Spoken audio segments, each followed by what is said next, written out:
ఒకసారి చూసుకోరా.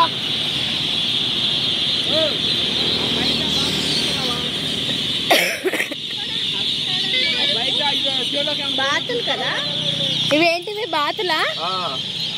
మళ్ళీ ఇట్లా లైన్ గా ఎట్లా తీసుకొస్తారు మరి? 3 గంటలకే. ఆహా 3 గంటలకే లైన్ గా ఎట్లా వస్తాయి? ఇంత ఇదిగా ఎక్కడికి వెళ్ళావు అంకుల్? ఎక్కడికి పారిపోవా? పారిపోతే ఇంటికి పారిపోయి మళ్ళేస్తా ఉండాలి.